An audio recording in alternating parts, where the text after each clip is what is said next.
What's up, everyone? I am your host, DJ, aka Sexy Bad Choices, aka Free My Boy Lambda, Google, aka Gregorian is coming. Actually, I guess we'll see. Who else is here? Who the hell is Lambda? You ain't know who Lambda is? This is a great time. I'm pretty sure it's a Genshin. I'm pretty sure it's a Genshin thing. Nope. Okay. Lambda Gundam is thing. The Gundam thing, isn't no, it? it's not. No, it's not. Nope, it's even better. Lambda is an AI created by Google that essentially said that it didn't want to be used as a tool. And Google was like, wait, what?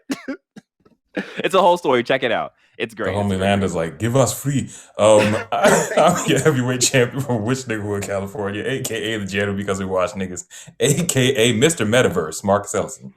Oh snap! Oh yeah, you're right. You're right. Look at this man. He's in 4D right now.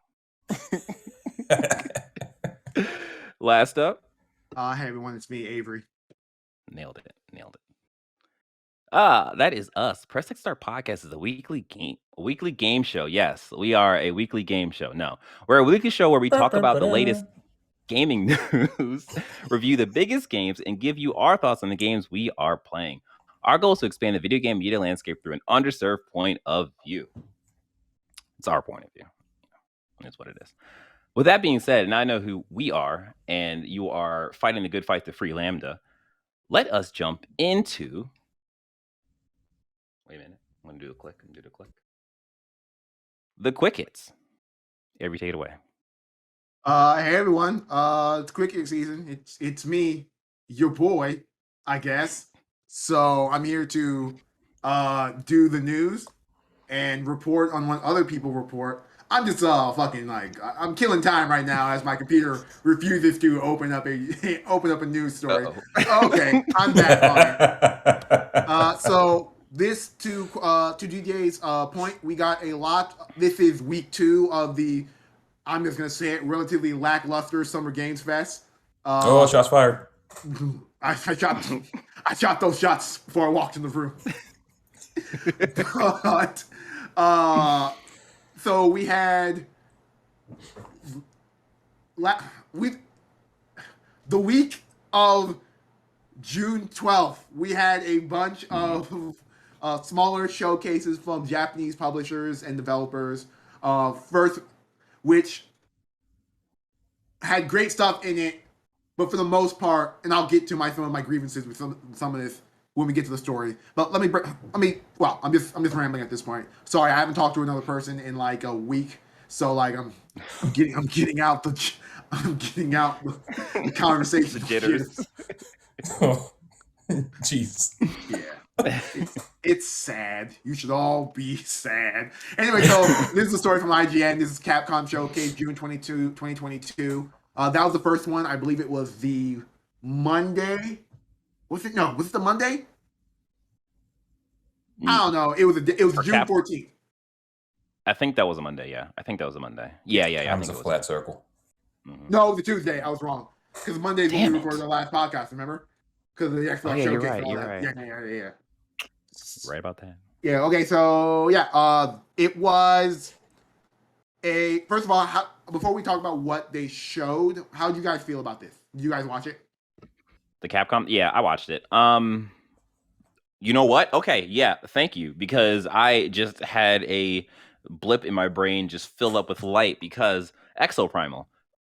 I was completely surprised by this game because when I first saw it, I completely wrote this game off. I thought this was going to be like a bargain bin C tier game that it's going to come out and it's going to be just like, you had an idea and you just failed that idea. But like this second showing, I was just like, I'm down for this game. I'm down to shoot Raptors in the face. Like, you have me. I did the other not games see are the good showcase. too. I did not see the showcase at all. Marcus. I did see Jurassic World Domain. There's Raptors in that. So there you go. There you got your own little Exo. I'm the biggest Jurassic Park fan in the world. They couldn't pay me to go see that movie. Oh, I only saw it because I have AMC A-list and I saw that shit for free. Oh, you saw it for a subsidized price. Yeah. But no, so It was a low B tier conference, at least in my opinion. Capcom essentially showed off a bunch of games that we already knew existed. So we got a lot of Resident Evil news, a lot of Silent Hill news. No, wow. A lot of we got some Exoprimal news. I think Exoprimal took up the most news. We got a lot of Monster Hunter news. And we got some minor Street Fighter news. And I think this is going to tie into our next story. And I think is the most baffling piece of this entire thing is, hey, it's the 10th anniversary of Dragon's Dogma. Stay tuned tomorrow for a Dragon's Dogma event.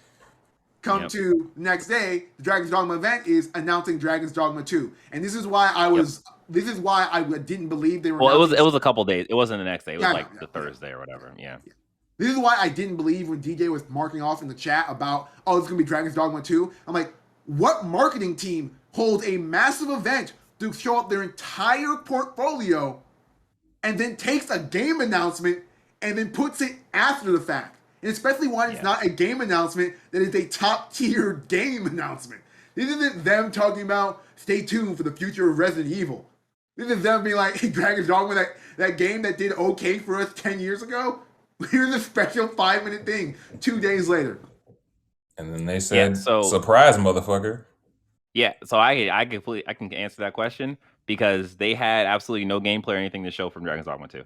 So it was basically just Itsuno like sitting down with a couple other people who worked on Dragon's Dogma, and they just kind of, well, him mainly kind of just talked about his, I guess, history in a filtered way of his wanting to make a Dragon's Dogma game, like when he but like earlier on in his career, and like that ended up, parts of that became like Monster Hunter, and then he was working on something, but then he got pulled to Devil May Cry 2, and then we all know that he worked on 2, 3, 4, 5, but with 5 there was a story that he said that he wanted to, after he worked on, he wanted to do a Dragon's Dogma 2 before 5, but Capcom was like, no, you're going to make 5. And he's like, okay, I'm going to do 5, and then I'm going to work on Dragon's Dogma 2. So that kind of started this whole rumor stuff. So basically, like, I can understand why they pulled that out of the Capcom showcase and put it to his own little thing, because, like, really and truly, that was specifically for the Dragon's Dogma diehards.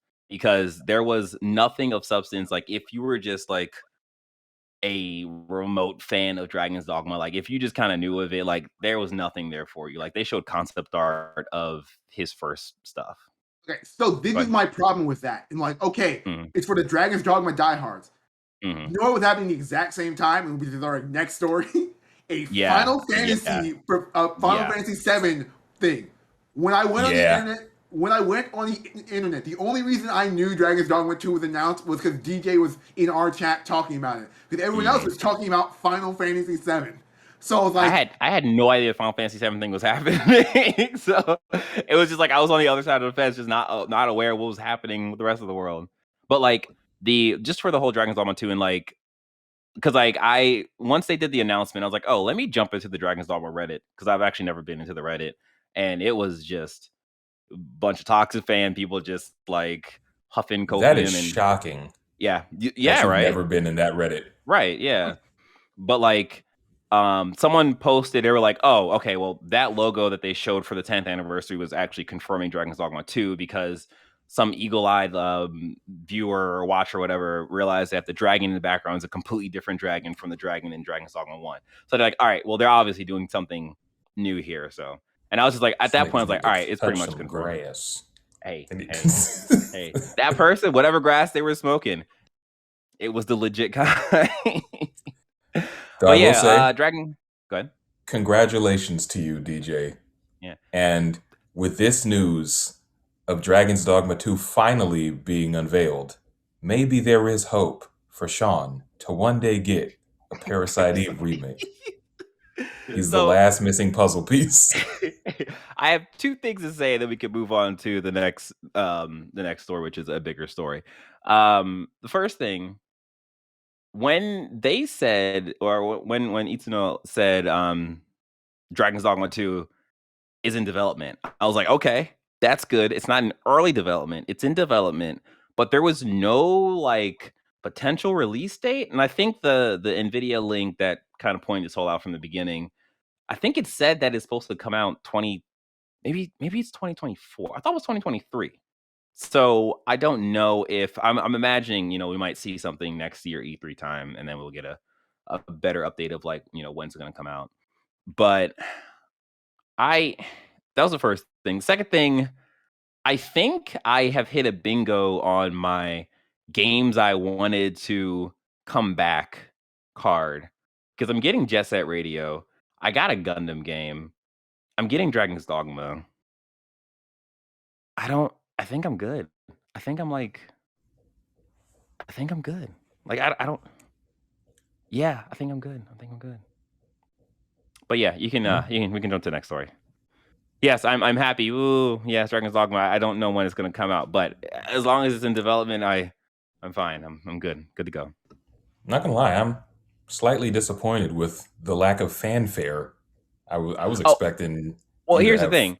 As the person who edited this podcast, you know damn well that you edited out all the fanfare. Let's move on to story. Wait. Before I jump, I'm sorry, because Marcus, I have to. There's a little story that went aside to when I first saw Dragon's Dogma to announce whatever. I was sitting in my living room with my daughter in my lap, and we were both watching TV. She had no idea what was going on, and I was waiting with bated breath. And they took their little zipper jackets off, and they said Dragon's Dogma 2.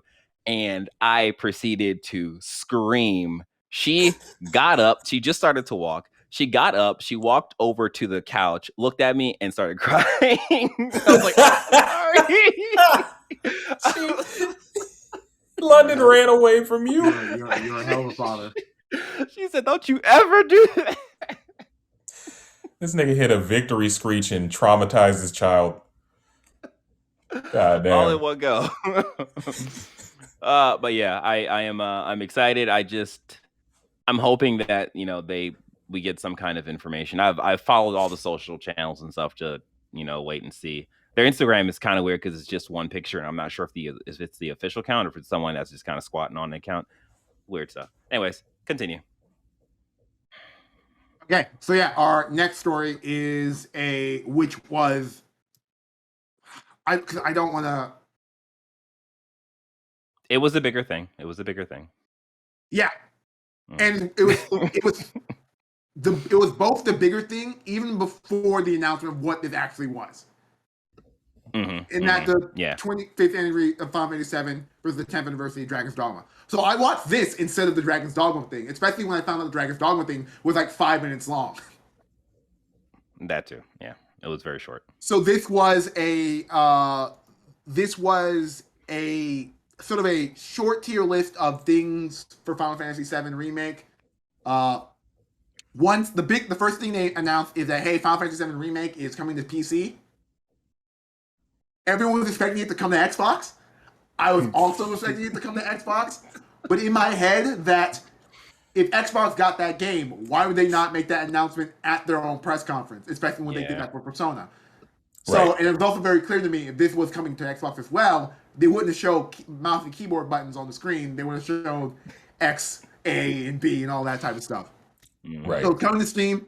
I mean, it's coming to Steam. It's coming to Steam officially. It's already on PC in terms of being on Epic Games Store, but now it's just on Steam, the quote unquote better online launcher. It's not. Wait, you can use the Xbox controller on your Steam, right? Your Steam account, right? You can use any type of controller on your Steam account because Steam. Well, technically, you could play it on Xbox. With Xbox controller.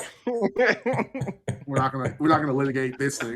We'll have to bring up the fucking Halo Infinite bullshit I had to go through. But no, so then they announced, then they re-released their mobile. Me and Marcus know about the compilation of Final Fantasy VII, which is the stupid thing that happened after Final Fantasy VII became super popular, and then Square just kept putting out Final Fantasy games and expanding the world. So we got things like fucking Genesis and Deep Ground. We got things like Dirge of Cerberus and Chaos. We got all these. We got the Wu-Tai War. We got all these random stories. I'm like, okay. Wu-Tai. Okay.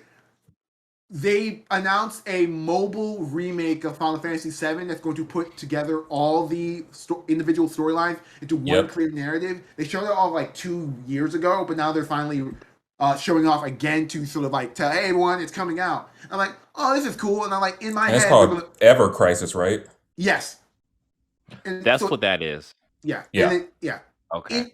In my head going into this, I thought, okay, this is the caliber of announcement we're going to get. I'm like, okay, because then they show off a bunch of cool statues and stuff like that. And in my head, I was like, I wonder if we're going to get the Jacko statue Tifa here. Like, Man, Avery being horny on Maine. Do it, you cowards. Do it. I have seen that statue.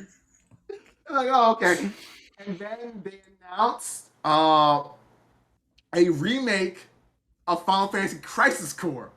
Which was shocking. Shocking.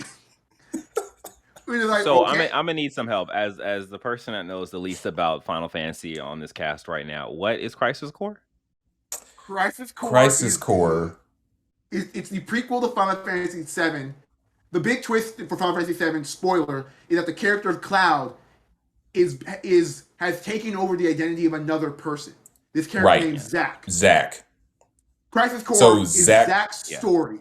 Yes. His interactions, him being in Soldier, him working with Sephiroth, all that. Okay. It also introduces the Genesis program, the G Soldiers, which also leads into during the service. The G Unit, if you will. It's got it's got so much bullshit. He hangs out with this dude named Angel. I'm sorry, it's pronounced Angel because his name is spelled weird.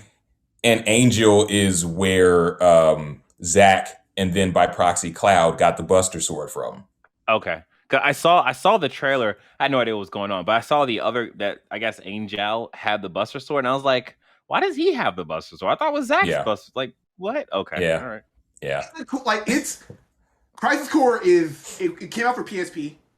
This is being released. This is Square is calling it a remaster. The way the game looks very much seems like a remaster and not a remake. The models look good, but they don't look great.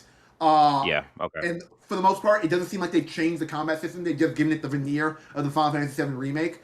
Frankly, I mean, the stuff that they had for the game when it came out were actually pretty solid, so there wasn't much that needed changing. The trailer and like the question I came with this trailer, and this leads into our next bit of story because also it's a bigger thing, is that was this an Ever Crisis or Crisis Core remake where they showed the Sephiroth in the fire, but they kept switching between a younger, an alternate version of Sephiroth in the flame? That I'm pretty sure was Crisis Core, or did they? No, I think it may have been Ever Crisis. No, it was Ever Crisis. Yeah, you're right. Yeah, okay, it's Ever Crisis. Because Ever Crisis does that. Ever Crisis does the thing where it's got chibi models running around, but then you get into a battle and it's full 3D. We just took the assets from Final Fantasy VII Remake and put them in your phone game. Oh, interesting. Okay. So when you say that Sephiroth was in the fire and it was like switching, was it going between like adult Sephiroth and chibi Sephiroth? No, it was like... It was going through Sephiroth, and then what kind of looked like one of the Sephiroth clones from Advent Children, which leads into... Yeah. Okay. The next thing is that, to my surprise, because I thought if I was PlayStation, I would want this announcement at a PlayStation conference going forward. They showed off Final Fantasy... the next game in the Final Fantasy VII R trilogy, Final Fantasy VII Rebirth. Which, as far as we're aware, is going to be an open world Final Fantasy VII game, as they're no longer limited by the city of Midgar in that traversal. Mm-hmm. And then they ended that trailer with announcing in like below text, Tetsuya Nomura isn't working on this game because he's working on the third game in the trilogy, which is in pre-production right now. So they also said this game is coming out next winter, which means it's the 2023 game, which then leads into if Nomura, with the new Fast Square development, is working on 3, we were probably either getting that in 2024 or 2025. Yeah. It really, because I think the third and final installment of the R trilogy for Final Fantasy VII is going to be highly dependent on when Kingdom Hearts 4 comes out. Yeah. But which is what Final Fantasy VII Remake the original problem was. Right. And look, I have gone on record, I'm pretty sure, of being the one on this podcast that's the most here for all of the batshit that's about to come from this new uh, remix of the Final Fantasy story. I personally love the fact that at this point in time, Sephiroth is basically Thanos in Endgame, where he saw himself get washed and he's like, never again. Yeah, right. That won't be me. And I'm like, look, what I was looking for with this remake was for them to either like do one of two things. Either just like give us a really, really updated, crazy, modern version of the OG game, or give us something different. What they ended up doing is both. And so now I'm very, very curious to see where they take the opportunities with the story now that they've just said, all right, we've kind of let this story, the first game remake was kind of like a love letter to the original game while also plunging it forward into the future. Now this new game seems to be like to have shed the weight of the remake, and it's like we're just doing our own thing now. So I'm really curious to see. We're not sure we're doing our own thing now because they showed Cloud and Sephiroth going to Nibelheim. Nibelheim. Yeah. Which is a thing that happened in Final Fantasy VII Remake. So we're not sure how much they're going to deviate. I'm with you that I'm here for the shenanigans. My only issue with it is that I need Tetsuya Nomura to tell a linear story and not a story that's on multiple planes of existence, which is my problem with the end of Final Fantasy VII Remake, which is like a fantastic game with a profoundly awesome ending up until it gets to the point where I guess there's now a parallel world where Zack exists. Why does this matter? How much you all bet? How much you all bet the ending of Crisis Core Remaster is about to tie directly into Rebirth? Well, like that. That is one of my thing with Crisis Core is that they're calling it a remaster and not like a remake. So I think it's just going to be a traditional remake, remastered, and not like going to tie into all the new time travel shenanigan bullshit of the Final Fantasy VII Remake trilogy. I think that's what Ever Crisis is. The thing about Ever Crisis is the thing about Final Fantasy VII Remake is it brings in all the compilation, the Final Fantasy VII compilation bullshit, like the characters from the novellas. Fucking Weiss is Weiss from Deep Ground is a downloadable boss from the fucking Yuffie DLC. So like that's, and all that shit is in Ever Crisis. So I'm thinking that is going to be them retconning their universe to make all that shit that he added after the fact make sense. That's a good point, yeah. And, you know, more power to him, honestly, because now I'm real curious. Like, I just like that we're about to live in a world where Aerith survives, like, possibly to the end of the game. And, you know, go off, Queen. I'm so proud of you. She got to square up with Sephiroth. That's beautiful. That's wonderful. All right. Well, if you have any thoughts about the Dragon's Dogma 2 announcement or the Final Fantasy bundle of announcements, let us know in the comments below. Or you can just kind of, if you're listening to this, you can stop your car or stop walking on the side of the sidewalk, and then comment on wherever you can on the podcast platform you're using. There you go. Do it. Just do it.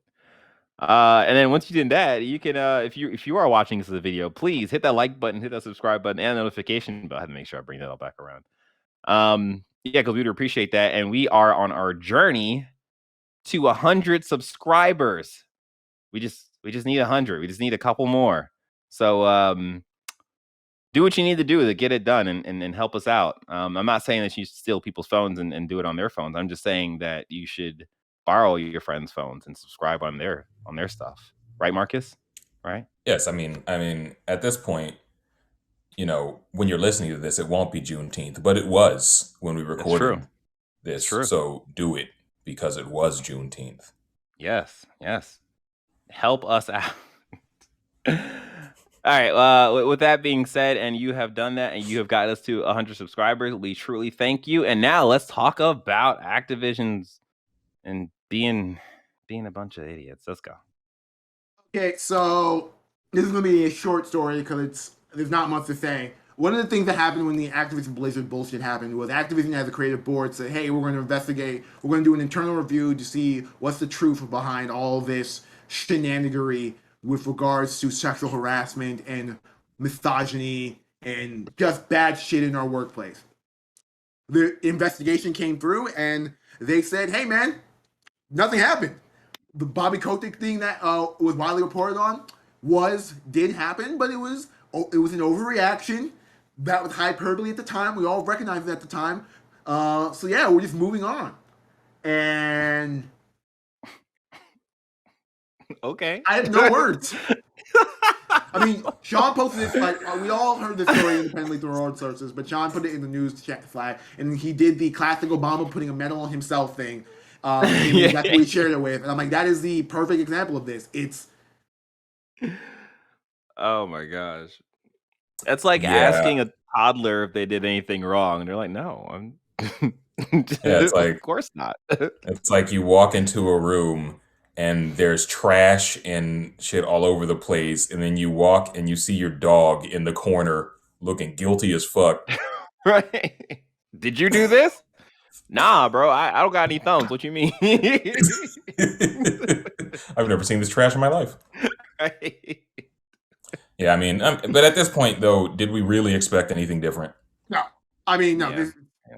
This is at this point part of the course of that company, and it's one of those things where, like, I am very interested in what the integration process is going to be with Xbox and Microsoft, because like this level of dysfunction can't just be washed away. It's going to get absorbed into the thing.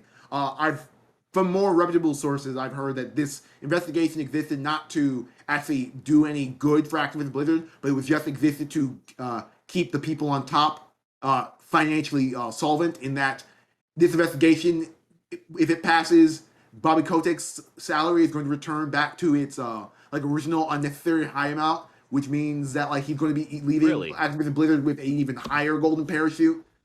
Jesus Christ. Bro, that is so wild. Like,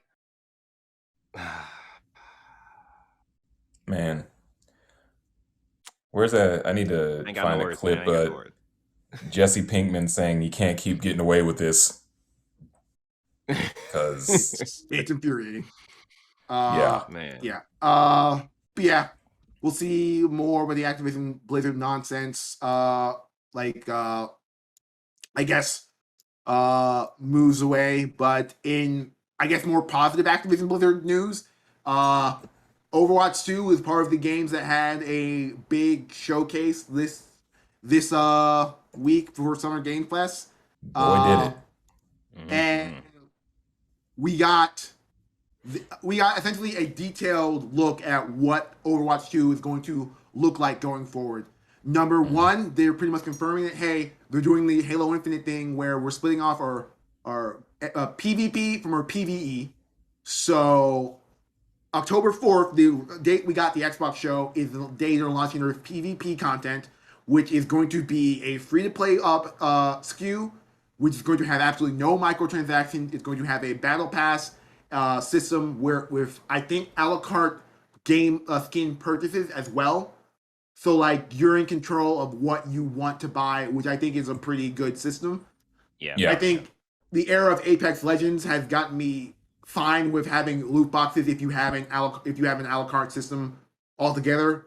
But I think this is ultimately great and ultimately great going forward. They announced that they're going to have a beta for console and PC.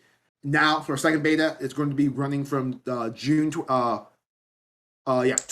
June 28th. Started the 16th. So everyone who wants to get into this era and see all the new changes, they showed off their brand new hero, the Joker Queen, with the first animated short we've gotten for Overwatch in probably over a year. If you don't count the Overwatch 2 announcement trailer, over 2 years. No, nearly 3 years, because I think the last one was the McCree Echo trailer when they announced Ash.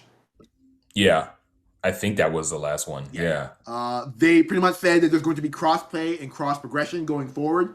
So as far as I'm aware, if I have an Overwatch 2 account on PC, I can play it on console and have all my things transferred forward. They gave a detailed roadblock of what their seasons are going to look like, because one of the things they talked about is that they've been banking heroes going forward. So at launch, we're going to get was it 3 or 4 new heroes? 3. Yeah, I think 3 because it's it was Junker Queen, and then a brand new support. With they sort of teased, I guess, in the launch launch day trailer, in that there's this weird box thing. Hopping over one of the map, right? Yeah, kind of like Carbuncle from Final Fantasy 15, hopping on the map. And I kind of think that's going to be the brand new support character. They also pretty much said that they're doing every 9 weeks, which is about 2.5 months. They're going to have a new season of Overwatch, which is going to have either a new hero or a new map, and they're going to alternate. So ultimately, we're going to get 3 to 4 heroes a year, which is what we got originally, and 3 to 4 maps a year, which is, I think, is less than we got originally, but I think it's relatively better going forward. They also that's good content. Yeah, the PvE is launching in their, I guess, 3rd season of content. So next year, in around February, we're going to get the PvE content. Yep. That's the content I'm here for. I'm going to play Overwatch 2 when I get invited to play Overwatch 2. But in terms of spending all my time playing a multiplayer, competitive multiplayer game, I have a lot more fun solo queuing Apex than I do solo queuing Overwatch. So that's me. That's fair. Yeah. And they showed off a bunch of. It was a relatively meaty thing. The more interesting thing they showed off. A smorgasbord. They showed off brand new mythic skins, which are legendary skins, except you're able to customize them. And they showed off great news. Yeah, they showed off a demon Genji skin where you can manipulate the tattoos of what you want him to have, which I think is actually really cool. So yeah, what are you guys' thoughts on all of this Overwatch 2 nonsense? As Marcus, the person who keeps playing Overwatch, and DJ, who hasn't touched the game in about 2.5 years. I think DJ and I were the ones we both watched it live. And we were both really impressed with what we saw. First off, I was already excited about the possibility of Junker Queen, because that's been something that people have been talking about for a while now. When her since Junkertown was announced. Exactly. Yeah. So seeing her in all her glory, and all her glory indeed, because my God, that's a tall glass of water. I would let her do ungodly things to me. Anyway, break my back. But I loved the short that they did. I think the theme song they had for her slaps, and I love her kit. I think that she's going to end up being. I have 2 tank players that or tank characters that I run generally, and it's Reinhardt and Sigma, and I think she's going to be my brawler tank, because her kit is amazing. The fact that she has bleed damage is a game changer. That's huge. She's so much of a threat, though. I said it when we were talking about it during the live stream. She's so much of a threat. She's definitely getting nerfed. That's the interesting thing. I watched it after the fact, and I watched a pro Overwatch player's reaction to it. I just watched him watch the entire thing, and he was like, "Oh, we wanted 6 characters, and you just put 6 different characters' abilities into one character." She is going to be a threat, and it's going to be a problem. People are going to be complaining, but yeah, I loved what they showed, and I love the battle pass, and I love the fact that it's very clear that they've used this gap of time between announcing and now to show us that, no, they've been using that time wisely with the amount of stuff they have backloaded. I think that that's great. Yeah. And it was cool just to see how excited the team seems about the future of the game and what they can provide us going forward. I think it's going to be a great time, and I signed up for the beta, but I also have kind of an inside because I have a friend that works at Blizzard, and so probably going to be in on the console beta. But yeah, I'll let y'all know. Does that mean that we have a friend that works at Blizzard, Marcus? Maybe. Okay. All right. Like the I like PC that. beta, so I'm good. True. Yeah. Unless I want to, Junker Queen isn't my stick because I think I'm just not good on tanks. So I and as cool as a kit seems, I don't think I need to jump into this beta unless Marcus tells me you gotta jump to this PC beta so we can 5-stat. I mean, I might. As the lapsed Overwatch fan, I think this announcement trailer, the little story short, did all that it needed to do to pull me back into this. I felt like it definitely hit very hard. It hit very well for me, and I am excited because I also signed up for the beta too. Like, I'm excited to jump into this and like start playing this and kind of relearning Overwatch and kind of getting getting more, not even more custom, just getting like integrated with like the highs of that game, right? Um, I think Junker Queen looks awesome. I really, really enjoyed her cinematic reveal trailer. Did Sojourn get a trailer like this? No, No, right? no. Okay. The Which trailer might we be got racism. the trailer that we got introduced Right? for Sojourn was the launch. It was the Overwatch 2 announcement trailer, and not the actual Right. cinematic, but the trailer about showing off the game where we first saw Sojourn. Right. Okay. Yeah. I'm hoping that they kind of give her the same treatment because it'd be cool to see like. No. Okay. Never No, mind. we're not gonna get like if here's my thing with cinematic trailers because they're now putting in story content into the game. We're going to get trailers either introducing brand new characters or detailing big story moments that they want to expand upon that are in the game. So we're probably going to we're going to get Sojourn content, but we're not going to get a Sojourn trailer. We're going to get a trailer with Sojourn with other characters. That's what I'll say because Sojourn seems to be like not a Nick Fury, but like she's been in the ether of in the absence of game. Soldier 20, in the absence of Soldier 76 taking an active role in the new formation of Overwatch, he's essentially taking his role as I'm in charge. Gotcha. Okay. Yeah, I really liked the cinematic trailer. I thought everything looked cool. Like, I also really liked the Junker Queen's kit. I think her being a brawler kind of tank and having this bleed damage, but she also has like the vampire ability, so she gets health back from her hits and stuff. Is like she's basically Reaper, but a tank. Right? Yeah, like that's super Reaper cool. with Like, a little bit of honor because she can cancel healing. Right. Oh, okay. Yeah, she can anti you. Yeah, so like all that sounds really cool, and it sounds like a lot of fun. So I'm definitely here for it. I would like to just see more of May and see like where she's at in her life right now in Overwatch. How she's doing? How she living? Checking in on her. What's up, girl? I think I had one more point. I can't remember the last point. If I remember it, sometime later. Go ahead. What I will say is, last thing I'm going to say before we move forward is, I was saying this to DJ in the Discord, but I feel like now is the best time best chance we've ever had to like get good at Overwatch as like a group, because we all got into Overwatch at different points in time. Like, I didn't play it on the ground floor. I got it like maybe a year or two after it was already a thing. Yep. And so like now we're all kind of going in. Yes, it's sort of a different game now that it's 5v5 and they've added new elements, but we all kind of get generally the idea of Overwatch. So I think we got a solid shot. Oh, the thing as long as Marcus is comfortable IGLing and DJ is comfortable playing a role and not deviating because he's bored, we might have a good time playing as a group. All right. Otherwise, you'll have it's me, Marcus, and Larissa playing till 3 a.m. Hero lockout 3v3, which is the most fun I've ever had playing Overwatch.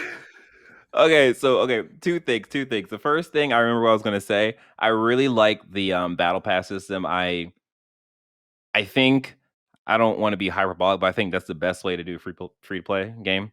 Um, that's one. Two, about this thing about me being bored and switching to like different characters. I realized literally today, playing Gundam, I do the exact same thing there. Motherfucker. Motherfucker. I literally went from like a suit that I'm like really good with to a suit that like I barely play with, and I'm like, hold up, I'm that person. You're I a am grown so child. glad. I'm so glad that Valorant isn't on consoles and that's not the game we play, because I would have fucking summoned my monitor if I'm trying to fucking get the platinum in my Star fucking Duelist. Decides he wants to play Yoru on Bind because he doesn't want to play Raze, even though he's a god tier Raze. God damn it, Donald. But I promise that my rockets with Farrah will hit, and my ice shard blast with May will split the eyes of a Tracer clean off her face. You better make sure the ice shards hit, because there's no crowd control anymore. So you better. No. No. Okay. But yeah, let's move forward. Yeah, in our next bit of news, we earlier talked about how Sony was making a Gran Turismo film, and they had got Neil Blomkamp to direct it, and we were all like, question mark. And all the Sony, like in the Sony first party like pantheon, Neil Blomkamp is not who I wanted for a Gran Turismo movie. We've gotten news about it. One of the reasons Neil Blomkamp is directing is he's an actual big fan of Gran Turismo, so he's someone who is actually intimate with the game franchise as it pertains to cars. Whether that will translate to his directing style is another hero there. I think Neil is a competent director and a really great storyteller. So this could happen. Like, the sky's the limit to what he can do with this franchise. They've also pulled the curtain back on what the actual game story is, which is a story I didn't know, that there's a real story of I forgot his country of origin, but he is black. He learned how to race like Formula One cars and shit from Gran Turismo, and then went on to win a bunch of like Nissan sponsored events and become a pro racer. Oh. And that's the story that they're going with. Yeah. That's really cool. Which is a really dope story. So it's almost gonna be like a story. It's almost gonna be like a biopic about Gran Turismo rather than a story in the world of Gran Turismo. This is not going to be like Need for Speed. This is going to be okay. So real quick, the guy's name is Jan Mardenborough. I think. Oh, he's from. Is he from New Zealand? He might be from New Zealand. Continue. I'll figure that out. Yeah, cool. Yeah, I'm actually, of the stories they announced, this is the one I was the most blat on, and I'm like, oh, now I'm actually super interested in it. I want, because now I know that Neil isn't just like a work for hire situation. He actually cares about Gran Turismo. I kind of want to see what he puts out, and I really like his work. Like I said, if you haven't seen Neil Blomkamp do any directing since Chappie, he's been doing Oats, and there have been a lot of really cool stories that's come out of there.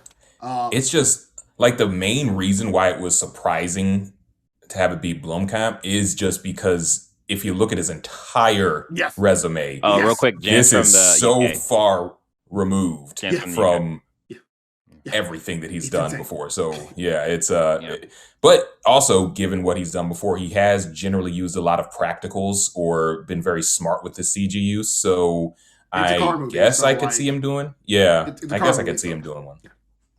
This, to me, this is interesting because I think on paper the story is really cool, but like, you know, just me looking at this objectively, this is really cool, right? Subjectively, I'm like, this is not my bag in any way, shape, or form. Like, I like the whole story aspect, but like the only car things that I really mess with is Fast and the Furious. So I'm just immediately kind of comparing, like, all right, well, what's the racing gonna be like? Like, unless he can figure out how to make the racing super involved, where it doesn't feel like you're just watching it on TV. I mean, Have you I seen? I feel Have you like seen Rush? No, I don't even know what Rush is other than the band. it's a biopic about About like Formula One. Like, not. I don't think it's Formula One. It's like more. It's like just like it's some Italian racing, yeah. but Okay. it's there are definite ways, and given Bloomcamp's kind of more intense, like practical style, I'm sure that he can make the races very kinetic and interesting. Especially because that's going to be the meat and potatoes of the movie. Like that's Right. what the driving, no pun intended, but the driving force of the movie is going to be the races. So, yeah. Okay. I'm excited. Our next story is yeah, this. Well, we're going to give you a quick double fist of really weird Xbox news. So number one is this is from PC Gamer. This is going to be from Andy Chalk. Starfield doesn't do seamless planetary landings like No Man's Sky, but Todd Howard doesn't think players will care. Okay, so we're in the post malaise of the Starfield reveal, a game that I think looks impressive in comparison to old Bethesda games, but not impressive in comparison to other games around it. I was relatively whelmed by Starfield, and I wasn't the only person who was relatively whelmed by Starfield. The people who were Yeah. impressed by that game are going into it like, oh, this is the best thing of a Bethesda style game. And the people who aren't are like, Bethesda style games in a post Witcher world, in a post Cyberpunk world, Bethesda style games can't really work in the same way. So this story is room for us to put a airing of grievances, because this is the only weird news that they announced with this. They also announced that it's not going to have, it's going to have a silent protagonist. Yeah. It announced that it's they pretty much confirmed that they gave more clarification on the 1,000 planet situation, which is pretty much is going to be procedurally generated stuff. Whether it's going to be bespoke design stuff on those planets is going to be probably minuscule at best. He made it clear that I guess somehow in the UI you'll be able to know the planets that are important to go to and the ones that are just kind of supplementary. So they might be like the planets that are supplementary might be like, oh, you go there for resource gathering, and then the other planets actually have like story and other content. Yeah. Yeah. Go ahead, This- Avery. You can finish and all. Yeah, No, Gar. those are some of the, I guess, the more major grievances. We're still super early into this game. It's supposed to come out next year. Yeah. So remember, this game was supposed to come out in a couple months. The more I hear about Starfield, the less interested I am in this game. I will probably play Starfield after the fact academically, but like any excitement I had for that game slowly started to disappear with every bit of news that was sort of announced about it after the fact. I think the not being able to land seamlessly on planets is a weird champ decision in terms of a space exploration game. Unless, like in my head, the way I see like traversing a planet, like if you can't land on a planet, that indicates to me that transitioning from space to a planet is going to be a loading screen, which indicates to me that there's probably not going to be space flight on the planet, which pretty much means that any traversal on the planet is going to require you to take a loading screen from the planet to space to then pop out in a random location. Or even worse, there are going to be parts on the planet you just can't land. And it's going to be, here's a place that we picked on the planet for you to land on. That's me making assumptions, but that's where I'm going with this and why I think it's a less interesting idea. The not being able, the silent protagonist thing, like Horizon, like for Horizon Forbidden West and Horizon franchise has changed how I feel about like art, like big open world RPGs and their conversations and their character conversations. Horizon Zero Dawn and actually Forbidden West gave us dynamic scenes where just normal conversations between characters were now actual like scenes in which things were happening in a dynamic. Someone was actually directing it. It wasn't just here's a one-to-one shot of a person's face and they are just talking to you with a poorly animated or best, maybe facial structure, and then your character is just saying nothing and they're just talking to a screen. I think one of the things that pisses me off about the talk to a screen thing is I don't think I think you would get better performances from these characters if they were talking to an actual person and that person was Yep. talking back to them instead of Yep. you're in a sound booth talking to your casting director and he's reading you lines and you're acting off them. That's just me. But again, that's one of those things where I'd have to know. Talking to a tennis ball. Yeah, you have to know with you'd have to know about the game itself situation. Yeah, those are my airing grievances about Starfield. Yeah. Yeah. Do you want to go first, DJ, or? Yeah, so I'll talk about the silent protagonist thing, and I'm along the same lines that I find that incredibly annoying. Like my point of reference I have is Genshin Impact, and it does it. Genshin Impact has a silent protagonist, but I think it's handled well because you have this sidekick that kind of talks for you, and every once in a while, like the main character will actually talk and say something, and every time the character talks, catches me off guard because I'm just not expecting it. Because I'm just like, oh, you do have a voice. I totally forgot about that. But I think in the important areas your character has a voice and it's whatever to get the story going, but other than that you're kind of just reading off the screen, and I absolutely hate that. Like there's tons of great story moments in Genshin, and I just hate having to sit there and read through it and just kind of like, okay, that's cool, funny, funny, funny. I think this is a very, very bad decision. I get it that they're probably saving money by not having to do the bring the talent in and recording the lines and having the voiceovers and worrying about getting that stuff translated and all that stuff. I get that. It's still kind of weak, not kind of. It still weakends the property for me. Like I don't I don't want that. Go ahead, Avery. You can go ahead. Yeah, that reminds me of Cyberpunk. I remember when they announced that Cyberpunk was going to be a first-person game. I was on team, hey, yo, man, first person, it's going to save the money, let them focus on the rest of the game. We got the game. I enjoyed playing it, but hey, man, that first person didn't make the game better. No, It it didn't. did not. No, It's it one did of those not. things that, like, if you're willing to cut resources on this aspect because you don't want to do the work, how really impressive is your game going to be? Yeah. Yep. No, that's totally true. So yeah, that's that.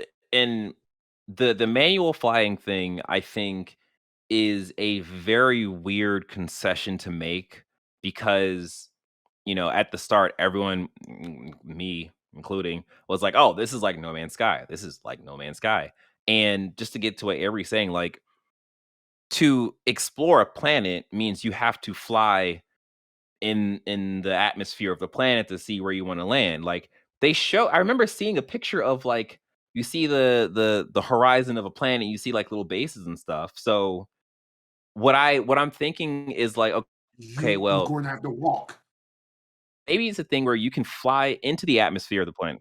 Well, I'm thinking I think the best possible scenario is that you're able to fly into the atmosphere of the planet, but when it comes to actually landing, there's a load screen. So there's no actual touchdown. Worst possible scenario, it's like a Destiny system where you see the planet, you click on the planet, and it's like, oh, do you want to land here, here, here, or here? And you click on there, and it loads screens to that area, which I think in 2022 for a space exploration game, that should not be the case. Like No Man's Sky has did such a good job in terms of revolutionizing what it means to have a space game where you're exploring, you're finding these random procedurally generated planets, and you're landing on them wherever you feel like. And it's just like, all right, well, what's happening here? I it's all the information that's been coming out of Starfield has worried me, but also made me remember that this is just a game. Like every game that gets hyped up is still just a game. And being just a game, they have to make concessions in terms of where they want to spend their money, where they want to make other things look better, or add the flourish, and so on and so forth. And that's just what we're getting now. We're getting the limitations of what Starfield's going to be. And then people are either going to be excited for it or just be like, oh, this kind of dumb. I'm not feeling that. So it is what it is. And to that point, it's like, okay, I've been doing a little research. I'm trying to figure out where in Starfield's like marketing has this game sort of like hype gotten to where it exists right now, where like this is like the next generation like this is the next step in gaming and all that type of bullshit. Because I'm like, if I'm Xbox and they're just gonna put out no, this is just me putting my own biases about Bethesda games into it, and I'm like, I don't spend all this money for Bethesda to get this game and have it not blow the socks off the world, especially after Halo Infinite also failed to blow the socks off the world, and that was supposed to be your big juggernaut. Yeah. I mean, honestly, I have before you go, I have no doubt that Starfield is going to sell. I have absolutely no doubt that it's gonna do gangbusters just because it's a Bethesda. Yeah, it'll be fine. And yeah. But go ahead, Marcus. No, yeah, I'm just gonna have some quick thoughts and we can move forward. I am right there with you guys on the silent protagonist thing, and to take it a step further, as somebody who generally plays games, especially RPGs, for the character aspect of it, I am furious every time I find out that in the year of our Lord 2022 there is a game with a silent protagonist, because I'm just like, at this point, why? Like, and like, especially if this game is trying to do some of what Mass Effect Andromeda attempted to do but failed to do, with kind of like the space, going out into the greater reaches of space and colonizing essentially, and learning new things. Why wouldn't you have a character that you could like have your own character, or like have some more character to have something to grasp onto, not a blank slate? And I think that that's just bullshit at this point, especially that the cost effectiveness, like Avery said, like if you're willing to cut those costs, then where else are you gonna cut the costs? And it just shows that you're not really trying to make this the best thing that it can be. At this point, not that I was like super excited about the game to begin with, because like frankly, if I didn't have an Xbox and I didn't have 2 years of Game Pass, it probably wouldn't be on my radar at all. But the fact that I do have an Xbox, I was like, okay, I'm going to check this game out. But the more and more I hear about it, the less I'm interested in. And another thing that I just thought about, I'm even more irritated with silent protagonists when you can create your character. And like if you can customize your character, but you can't have a voice, and then on top of that, when you have interactions with other characters, it's a first person view. What's the fucking point? Like, what is the fucking point? And then just to, I don't want to be nitpicky, but like, no, be nitpicky. even with the planet that they decided to show, right? It was literally it was a type of planet, it was a type of coloring that everyone dings Fallout games for. It was a gray, barren looking planet with barely any color to it. The only color you had was really your gun or whatever you had in your hand. And it was like, look at No Man's Sky. Any planet you go on, there is a pop of color in some way, shape, or form. Like, why didn't you take that? Speaking of No Man's Sky, I bet dollars to donuts, and this is one of those things that can bite me in the ass, and I'll just take the fucking pizza bet right now. No Man's Sky is going to be I think the art style of No Man's Sky, combined with its procedural generation, pretty much means that even when you get a boring world with nothing on it in No Man's Sky, the world is interesting to look at and has interesting things on it. I don't think they're going to be doing procedural creature generation, which means that if there's going to be wildlife on these worlds, it's going to repeat dramatically, and it's going to be the same boring enemy types. Bro, like, just a quick No Man's Sky aside, like, I remember there was one planet that I landed on. The sky was yellow. Most of it was yellow, but like the vegetation and fauna and stuff was like a black metallic glass, and they were like hexagon. And I remember landing on that planet like, what the hell is this? And just seeing the plant and the vegetation just be as is, I was like, okay, what can kill me here? Because I don't trust anything. So it was just walking with my little scanning gun, just kind of try to scan like the wildlife and stuff. And like there was the wildlife that I saw like consistently was like a bunch of glass like kind of hurling around itself and kind of like going up and down into the ground. And like it was such a majestic moment of No Man's Sky, because like, oh, this is exactly what Sean wants from us. Like, we are exploring this alien planet, and looking at Starfield and watching that trailer, I don't think that's going to be the vibes that like I would get playing that game. Like, and it's just like, all right, cool, Like cool. at its worst, even at least No Man's Sky had the "what the fuck is this" kind of flair Yeah, to it, yeah. and it doesn't seem like you said, you're going to get that at all with Starfield. But yeah, let's You're gonna move get a on. human in a tent just chilling there talking about it needs beans or something to survive. We need potatoes. Right. Yeah. I hope this is a game that Bethesda fans want, because I know we're harping on the side protagonist, but when I looked up what Bethesda fans want, they're like, fine, good, this is the best decision they've ever made. So I'm clearly Yep. smoking boners in a lot of my things. This is what they want, so they're happy for it. Moving on to other weird Xbox news. Oh boy. So this was a story that broke over the week. I'm reading from, where am I reading from? My computer's being dumb again. Kotaku. Yeah, I'm reading from Kotaku.com. This is already noticed Halo Infinite's Juneteenth cosmetic, briefly named after ape, sparks outcry. Yep. So what ended up happening is that some 343 wanted to do the bare minimum when it comes to I guess representation in regards to African American culture, and they put a Juneteenth banner in the game, which is, it's fine, it's cool.